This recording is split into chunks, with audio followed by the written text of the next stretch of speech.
हरे कृष्ण रामकृष्ण हरी. प्रत्येकाला प्रश्न पडलाय आणि विचारत आहेत की तुळशी विवाह कधी करायचा. आमचा विवाह करायचा आहे बाबा, लवकर तर तुळशीचा उरका. असंच असेल ना? काळजी करू नका, लगेच सांगतो. जशी ही देव उत्थान एकादशी संपली, देव उठलेत, लगेच आपल्या प्रिय तुळशीला भेटवून द्यायचं त्यांना. तुळशी विवाहाच्या रूपात ते पुण्यफळ प्राप्त करायचं. निपुत्रिक असो का पुत्रिक असो, प्रत्येकाला हे सौभाग्य प्राप्त होऊ शकतं बरं का. म्हणून तुळशी विवाह देवोत्थान एकादशीपासून येणाऱ्या पौर्णिमेपर्यंत करू शकता. पौर्णिमेच्या दिवसाही करू शकता. असं नाही की अहो एकादशीला विवाह करत नसतात ना हो, ते फक्त आपल्यासाठी.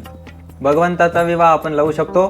त्या दिवशी मस्त गोडधोड बनवा, 16 शृंगार वगैरे त्या तुळशी मातेला द्या. तिला नवीन साडी काय जे असेल, हिरव्या बांगड्या वगैरे सगळं 16 शृंगार द्या. पण आजकाल या चमकदमकच्या दुनियेमध्ये लोक काय करायला लागले माहिती आहे का? लिपस्टिक, मेकअप किट, पण नंतर काय काय असतं ते शब्द असतात ना, ते त्या पॉन्ड्स पावडर, कॉस्मेटिकचे, अरे ते नाही द्यायचे.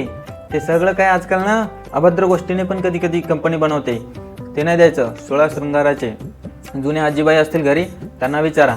आणि ते कधी कधी असे 16 शृंगाराचे पाकिटही मिळतात, ते त्या गोष्टी द्यायच्या. हां, पण अशा गोष्टी करायच्या नाही.